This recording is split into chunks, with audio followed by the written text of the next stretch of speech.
it taught me how to break down work into manageable chunks so I could control what I was doing better, and it was much easier to do the work then because you didn't have to do it all in one go. It was like every week you did a bit, which was really useful.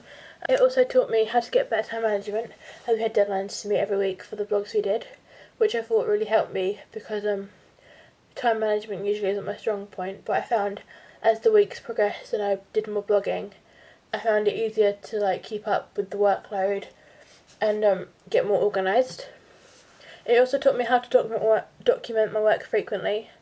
So obviously before I may not have documented what I was doing, but with this I was sort of forced to document what I was doing. But I found that really useful as I'm looking back on my research for my opening sequences.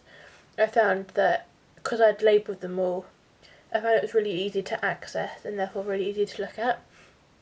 And also really easy access from home and from school. So obviously if I did a bit of blogging at school, I could continue it at home or vice versa, which was really easy as it was very universal to use, which was really good. Final Cut, I'd already used it before, but there was some stuff I didn't know about it. For instance, how you could change the wireframe to straighten out your shots, which I actually used in a couple of shots, such as the phone and when she was saying I'm leaving. I found Final Cut really useful actually, because obviously I'd used it before, but not to this extent. LiveType was amazing. I really like LiveType. It allowed me to create professional looking titles, such as Stormfront and Chat Noir, which I really enjoyed. LiveType was pretty cool to use. Lots of things you could do with it, lots of effects you could put in, and I think it really made like your whole opening sequence look that much more professional and real rather than just a student made one. GarageBand.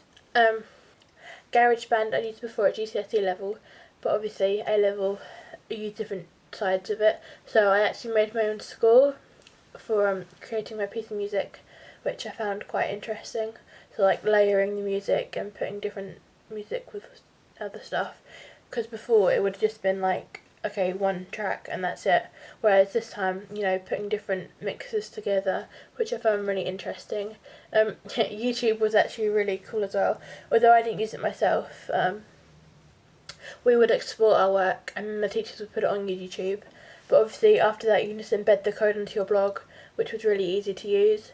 You can always see it. It was really easy to view, and it always went on my blog really quickly as well. So then it was like there, done and dusted. iMovie was annoying to begin with because I had originally filmed my opening sequence and then I had to do it again because iMovie wouldn't take on the card. But looking back, actually I think that's probably for the best.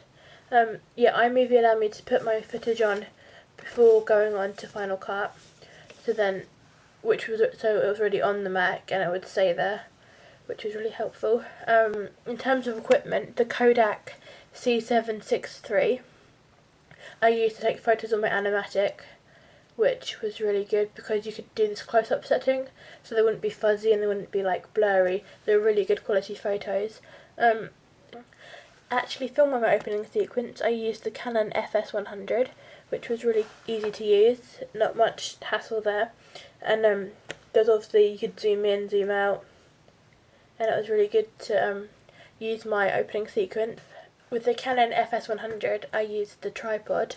Without a tripod, I don't know what mine would look like. I found it really good to stabilise the camera, and obviously I could get in different positions, so the tripod could be used to go in to get shots that I might not have got ordinarily. For example, there's a shot when Jess bends down to pick up the phone.